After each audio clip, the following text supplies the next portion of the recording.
Welcome to तुम से तुम ताक 4 अक्टूबर टुडे फुल एपिसोड। आज की कहानी शुरू होती है उस पल से जब सबको लगा था कि अब घर का माहौल थोड़ा शांत हो जाएगा। कई दिनों से चल रही लड़ाई और खिंचाव ने सबको थका दिया था, लेकिन आज किसी को नहीं पता था कि असली तूफान अब भी आना बाकी है। हर चेहरे पर यह उम्मीद थी कि शायद हालात धीरे धीरे सही हो जाएंगे, मगर अचानक से एक ऐसा मोड़ सामने आता है जो सबको हिलाकर रख देता है। झेंडे और जालंधर का रिश्ता हमेशा से रहस्यमय रहा है। घर के लोग जितना भी सोचते, वे कभी नहीं समझ पाए कि इन दोनों के बीच आखिर है क्या। कभी दोनों एक दूसरे के खिलाफ दिखाई देते, तो कभी लगता कि कोई गुप्त समझौता है। आज इसी गुत्थी का धागा धीरे धीरे खुलना शुरू होता है। सब हैरान रह जाते हैं जब पता चलता है कि झेंडे के पास एक ऐसा राज्य है जो जालंधर की पूरी ताकत और उसका अस्तित्व खत्म कर सकता है। यह राज्य कोई छोटा मोटा सच नहीं था, बल्कि ऐसा सच था जिसे सुनकर हर कोई कांप गया। परिवार के लोग तो यह सोच भी नहीं पा रहे थे कि आखिर इतना बड़ा भेद अब जाकर सामने क्यों आया। अनिका और आर्या दोनों अपनी समझ से इस रहस्य को जोड़ने की कोशिश करते हैं। वे जानना चाहते हैं कि आखिर झेंडे के पास ऐसी कौन सी बात है जिसे जालंधर सालों से छिपाए हुए था। जैसे जैसे बातें सामने आती जाती हैं, माहौल और भारी होता जाता है। अनिका की आंखों में सवाल ही सवाल हैं। आर्या गुस्से में है, लेकिन वह अपने मन को काबू में रखता है। घर के बुजुर्गों को लगता है कि यह सच सुनने के बाद अब परिवार टूट सकता है। झेंडे की आंखों में एक अजीब सी चमक है। उसके चेहरे पर एक हल्की मुस्कान है, जैसे वह खेल जीत चुका हो और बाकी सब केवल मोहरे हों।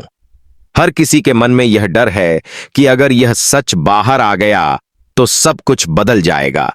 रिश्ते बिखर सकते हैं, भरोसा खत्म हो सकता है और घर की नींव तक हिल सकती है। लेकिन झेंडे को इसकी परवाह नहीं है। उसके लिए यह समय सही है जब वह सबको अपने सामने झुकता देखना चाहता है। इस पूरे माहौल में जालंधर चुप है। वह कुछ कहता नहीं, लेकिन उसकी आंखों में बेचैनी साफ दिखाई देती है। ऐसा लगता है जैसे उसका सबसे बड़ा डर अब सामने आ चुका है। वह जानता है कि झेंडे के पास जो राज है, अगर वह सबके सामने खुल गया तो उसका अंत निश्चित है। अनिका और आर्या बार बार एक दूसरे को देखते हैं। दोनों समझते हैं कि अब हालात संभालना आसान नहीं होगा। घर के बाकी लोग चुप हैं।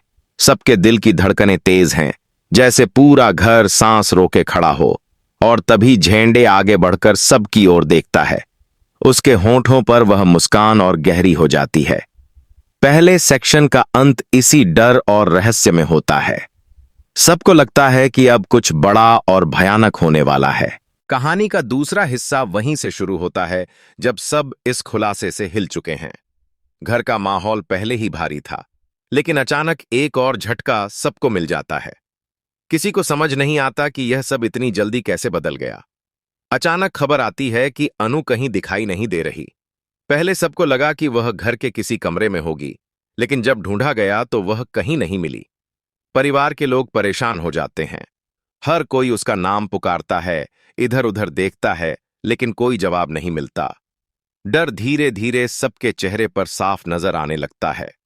कुछ देर बाद यह बात साफ हो जाती है कि अनु का अपहरण हो चुका है।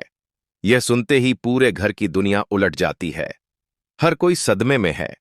अनिका रोने लगती है, आर्या गुस्से में इधर उधर चीजें फेंकता है। बुजुर्ग लोग स्तब्ध खड़े हैं। यह खबर सबके लिए किसी आंधी से कम नहीं थी। धीरे धीरे शक की सुई जालंधर की ओर जाती है। सबको लगता है कि इसके पीछे वही है। उसका नाम सामने आते ही घर में और तनाव फैल जाता है।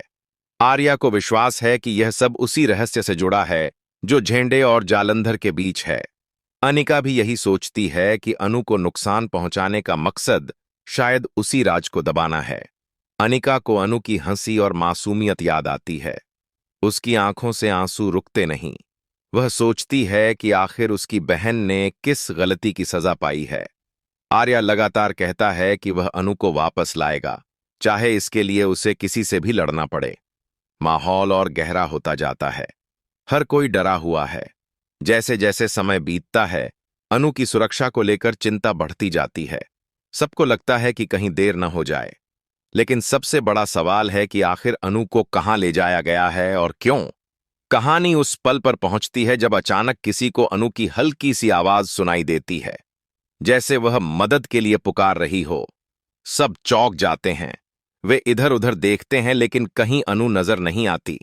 यह आवाज रहस्य को और गहरा कर देती है। सेक्शन का अंत इसी सस्पेंस भरे पल पर होता है। अनु की मदद की पुकार सुनाई देती है, लेकिन कोई उसे देख नहीं पाता। पूरा घर दहशत और बेचैनी में डूबा हुआ है।